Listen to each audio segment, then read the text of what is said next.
what happens when you mix parrot species and you have different critters hanging around. Hi, I'm Kaylin, the author of the Parrot Bliss Bond, your handbook so that you have everything to provide a quality setup of a home, a cage, food for your parrot, and quantities so that you can then have quantities of bliss as your parrot eats in your mouth. And I'm also the one bringing you now Caiques CBD oil, the parrot relief, which helps if you have a parrot that's experiencing any kind of stress, like if they're either having separation anxiety or feather plucking. Now, I'll tell you one thing that could cause some anxiety is mixing some species. I have had a couple questions about that lately. For example, when you mix a golden conure with a human mouth, there's just some, not stress, but some dental bills, and I just can't afford them. Let me ever so quickly introduce my flock here. This is Binks, my Queen of Bavaria or golden conure. So he's from one family, the conure family. This is Macy. Macy is a Cape parrot, so she is from another continent. This is a Latin American continent. This is an African continent. Ursulus over here is a Mexican red-headed Amazon, and he's also from a Latin American continent, but not closely related to Binks. And up there in the palm tree where you can't see is another Cape parrot. I have my male Quantum hanging out with us. So you can see that sometimes mixing species is not a problem. They fly away, they disappear. Macy disappeared, Binks disappeared. Let's bring Ursulus over. Say hi. Give me a kiss. Ah, good kiss. Thanks, sweetheart. You're a good boy. You're such a good boy. Yes. Someone had talked about having two parrotlets, and they got a green-cheeked conure. And the parrotlets and the conure aren't getting along, so they have to not let them out at the same time. Someone else talked about having an Amazon and and a Caique. And would they get along if they got that combination? The most significant thing to know about parrots is there's a couple rules of thumb. Number one, generally speaking, within a species, parrots will get along. That means that Macy right there is going to get along with Quantum because they are both Cape parrots. In Macy and Quantum's case, that's kind of true. Kind of. I also have another pair of Cape parrots, and if you watch my videos, if you subscribe to my channel, then you probably know that I also have Tesla, who's a male, and I just got Paloma, who is just 10 weeks old, so that I have another pair, a male and a female, and Tesla's pretty taken with Paloma. Today, Tesla went over and he just was like beaking her and trying to get her going like this, like, preen me here, and it was very sweet, very adorable. So it looks to me so far like that pairing is going to work better. They're gonna bond. We'll see what happens. Now, Ursulus, unfortunately, isn't terribly bonded with anyone except us. Even though Ursulus is an Amazon, and I have two other Amazons, and one of our general rules about pairing interspecies, and I don't mean pairing to make babies, I mean, mixing interspecies parrots just to be housemates kind of thing, and chums kind of thing. Generally speaking is if you're in the same family, they're more likely to get along, and you would think an Amazon would get along with an Amazon. It's pretty like that should work.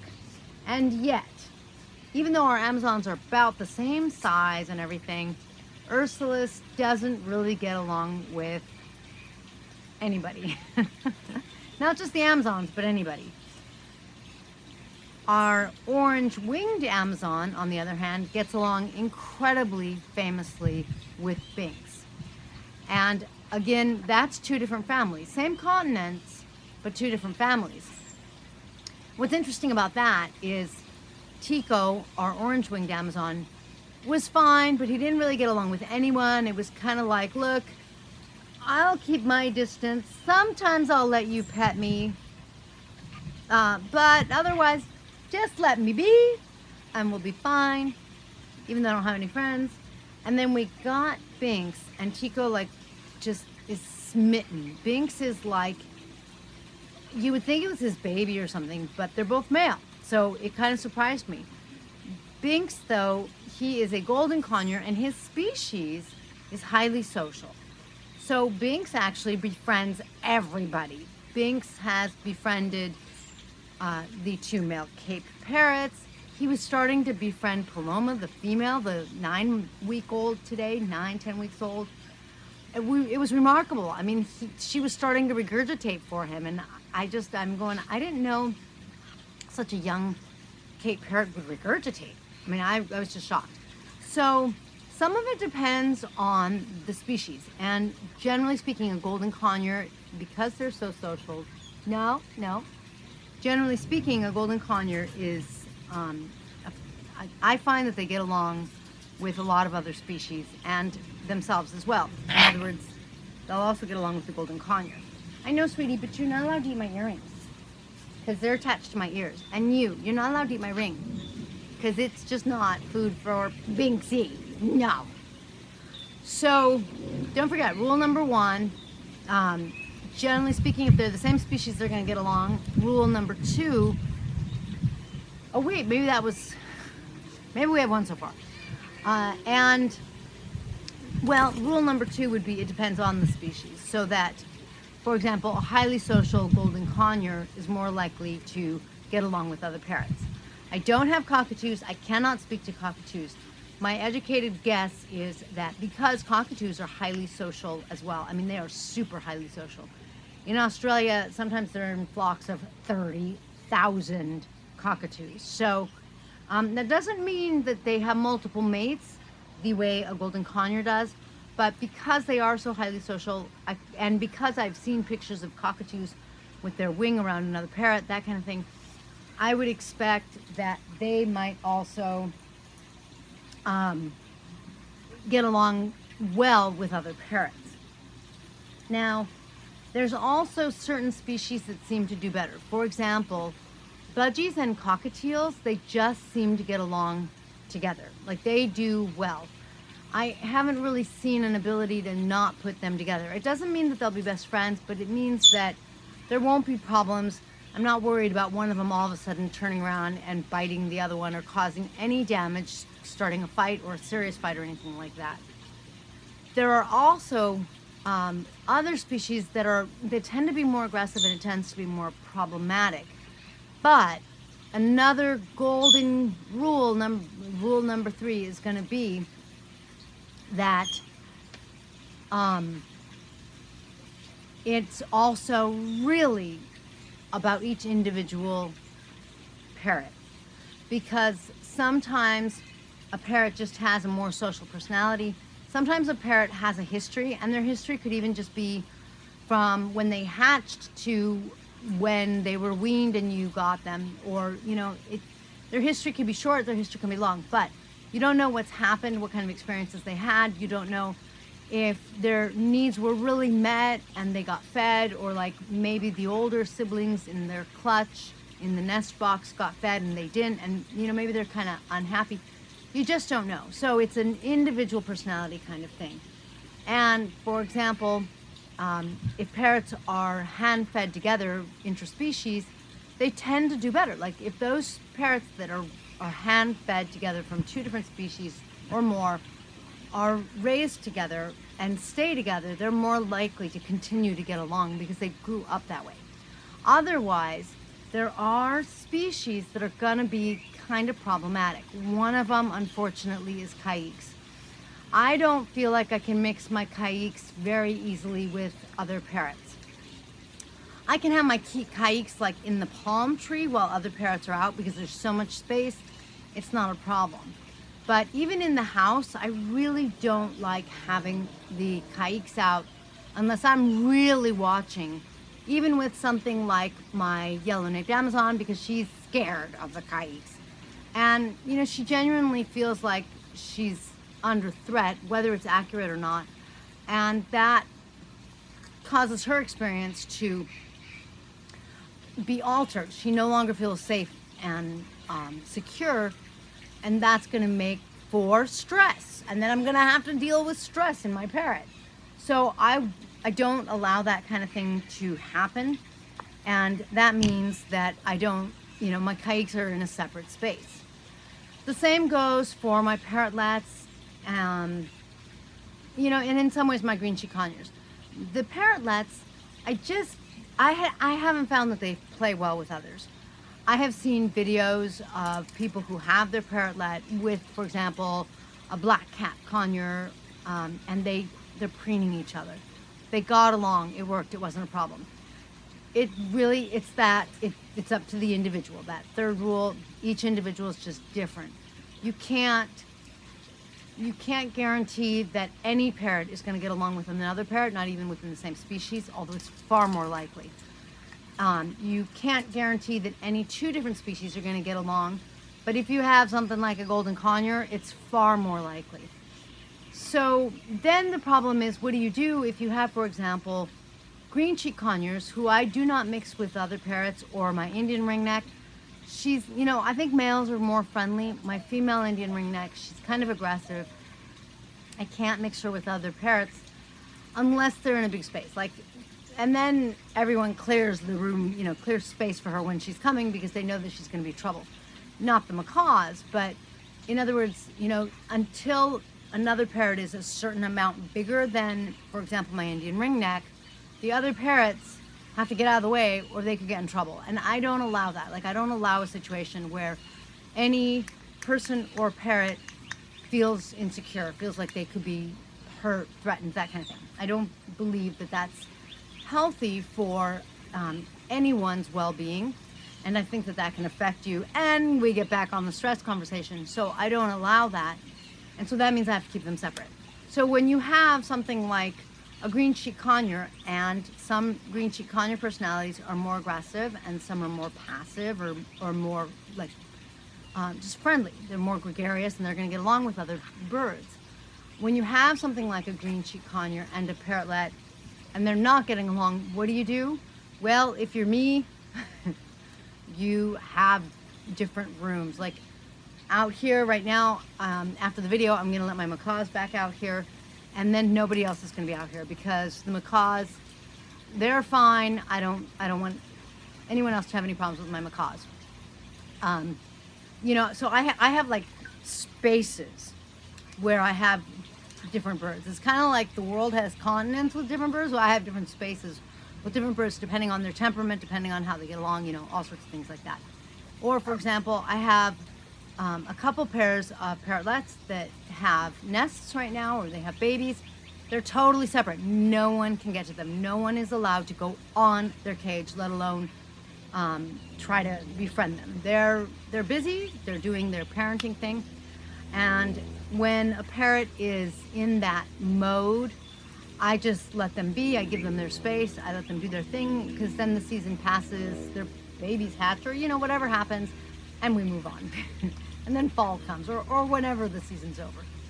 So unfortunately, I don't feel like there's a magic cure to what do you do if two species don't get along. I do feel like if you have the two species and you have their cages far apart so that no one feels like anyone's close by kind of thing, if they're far enough apart, you can kind of watch to see what happens. In a cage, if you've got one parrot that's like as close to the other cage as can be, this parrot wants to interact with this cage, whether it is in a gregarious way or a aggressive way. And then in this cage, let's say you have the other parrot as far away from the cage as possible, then this parrot wants nothing to do with the other cage. They can't get far enough away. So that's one thing to look at and kind of measure and assess. How are these parrots doing? Do they get along? For example, I have actually, a walk-in aviary with parrotlets, and I monitor it. I check on them. I make sure there's a lot of food stations so that there's like no fighting over the territory of food. But I monitor to make sure that they're getting along, because people say you can't have two parrotlets together. I have never experienced that. However, I feel like when you have 3, 4, 5, 6 parrotlets together, you could start to have territory issues, that kind of thing. And so I really monitor it. I don't have problems, but I really monitor it, and it's a really big space. I can stand in it, I could lie in it. And like I said, I have a lot of food stations, and I have a lot of perches. So to some extent, some of my parrotlets could go on one perch and probably not be seen by parts of the aviary. So they can kind of section themselves off, and they do. There are some that kind of, this is like my area, and there's some that are like, this is my area up here, and this is my area over here.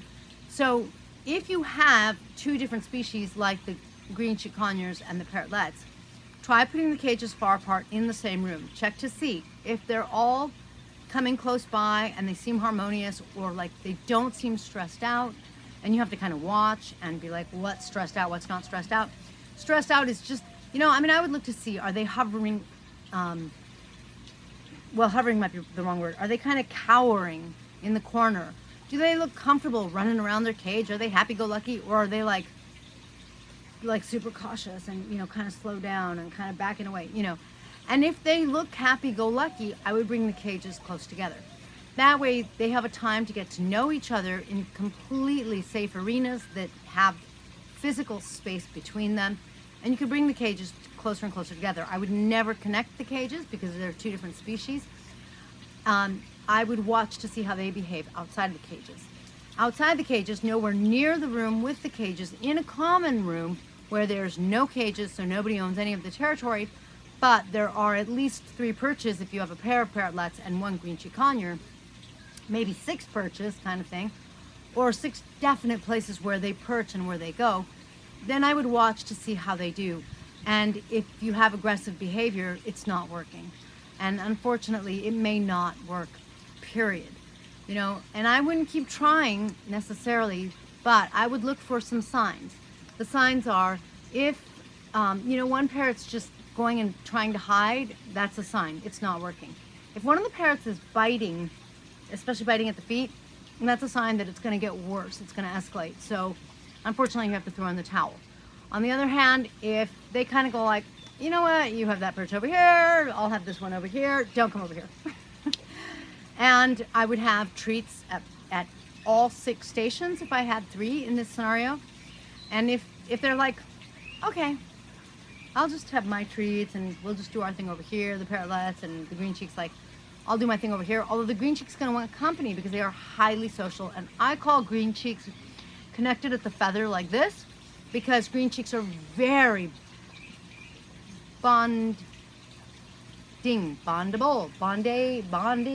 They bond, they're just like this all the time.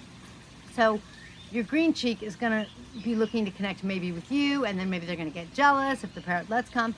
And if you have that kind of situation where you have 2 birds, and when you let one out, the other one gets jealous, that kind of becomes problematic. I don't have that problem. I don't find problems with jealousy. When I've asked someone who is very knowledgeable, is my Amazon, who is really bonded to me, like she thinks I am her person. If she sees me like with another parrot, is she gonna be jealous? She's like, no. And she's right. My Amazon doesn't even like flinch. She doesn't make a sound. She's like watching me with other birds, and she just doesn't care. But if you have that and they're being jealous, you might have to take, like if you're spending time with one of them, go to another room, unfortunately, and kind of like have a totally separate relationship with each of them, because in this case, the 2 parrotlets get along when they're together by themselves, but when they're with the human, there's problems, or they fight and that kind of thing. So you kind of have to like really monitor, watch what works, take a little inch closer to connecting and see if it works, and when it doesn't work, take 3 steps back kind of thing. And sometimes it just doesn't work. It just depends on the individual parrot. If you have any questions about parrots, please be sure to comment below, or on the Facebook, Instagram, and Messenger, or on parrotbliss.com. Thank you for the questions. I love your questions and I love sharing my bliss with you. This has been a great day and I haven't been photobombed by my Mac girls. So thank you so much. I will catch you in the next feathered video.